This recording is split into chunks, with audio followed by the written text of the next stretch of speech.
What's up, comic book fans? This is TB Comics coming at you again in the month of April, and I thought I'd do something just a little bit different and focus on one specific character, one of my all-time favourites, and you can probably guess it is Bane. No, I'm only joking. It's the Joker, obviously. So I've just selected some random runs from my vast, ever-growing collection. These comic book boxes are taking up so much space in my room.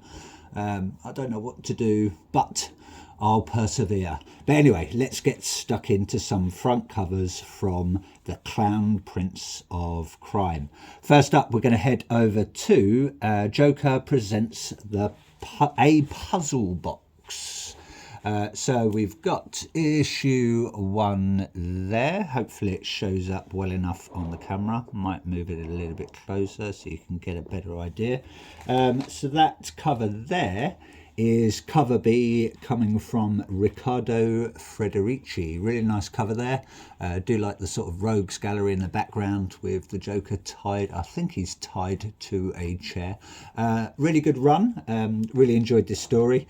A little bit confusing at times, and I believe they did release a director's cut of this, which gave the readers sort of extra clues and stuff, which I never knew that they released, so I didn't bother picking it up anyway. I'm not going to pick up a whole new run of a comic that I've already got.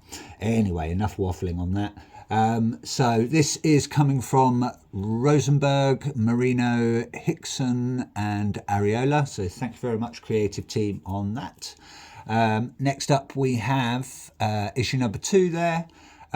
It was the only A cover. For some reason I couldn't get a B cover on that one. For some reason my comic shop wasn't stocking it at the time, so I had to opt for the flimsy A cover. I'm not a big fan of A covers, but you know, needs must and all that. I believe, I couldn't find out who did this one, but I believe it was Danny, but don't quote me on that. I did like this one though. Nice little pieces of the puzzle with Catwoman, Two-Face, Harley Quinn. I believe, I want to say that's the Mad Hatter.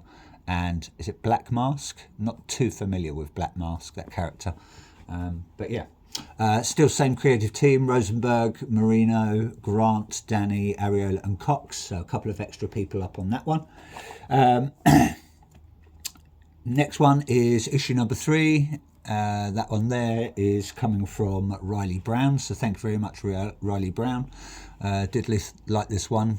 Sort of focuses a lot on the Riddler. But we've still got the Rogues Gallery in the background. It is mainly about the Joker, basically manipulating all the Rogues Gallery into believing there's some sort of super powered special box that they all have to go and find the parts to. I don't want to go into too much of the story because you might want to read it, but yeah, it's very funny, a little bit confusing at times, as I said, but yeah, well worth a read. My favourite cover in this whole run has to be from issue number 4. That is coming from Ryan Brown. Really do like that artwork, especially with Professor Pig and the Scarecrow jumping out of these playing cards. Yeah, really nice. Next up we have issue number 5 there. Again, sort of, we've got the Riddler in the background, so he plays a bit of a bigger part there. Obviously Joker on the front with the Riddler's staff for some reason. That one there is coming from Davy Go, so thank you very much, Davy Go. Appreciate your artwork, very, very nice.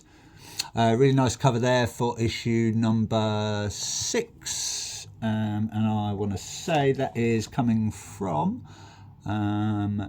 Miguel Mendonca, so thank you very much, Miguel Mendonca.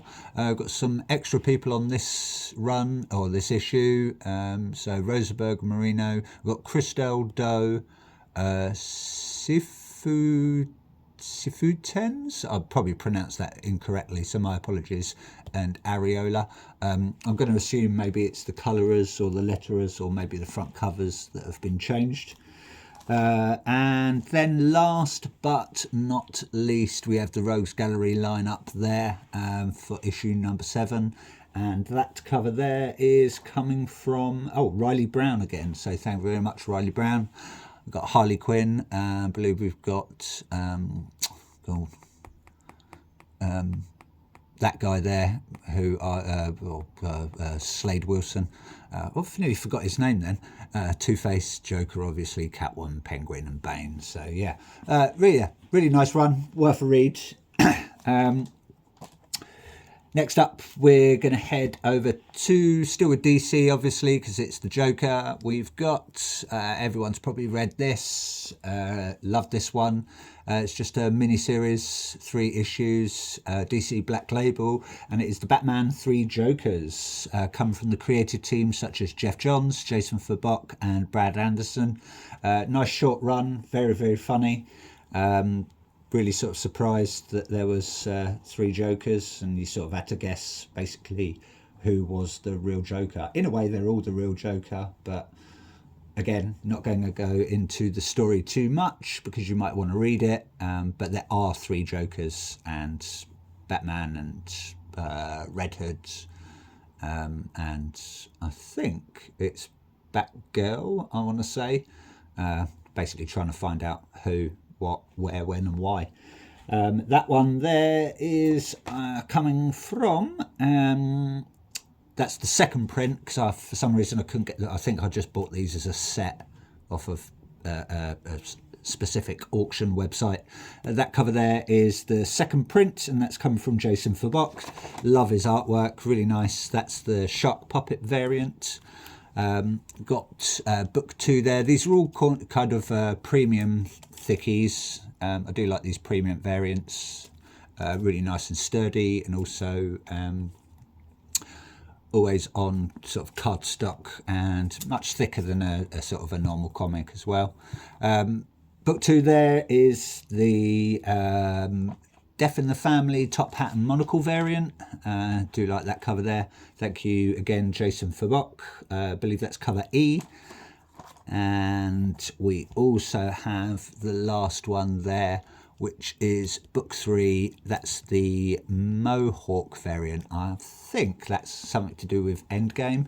Don't know much about Endgame, but we've got Joker there looking a bit scarred. Maybe he squirted himself in the face with his own acid flower. But yeah, Jason Fabok on the run as well. So yeah, really nice. Last one, because I'm going to make this into a 2-part, because I don't want it running too long. I don't want to bore you. I've included this because I think that Joker steals the show in this 3-part run. It is Scott Snyder's and Greg Capullo's Batman Last Night on Earth. Obviously, it's mainly focusing about Batman, but the Joker steals the show. If you read it, you will know what I mean.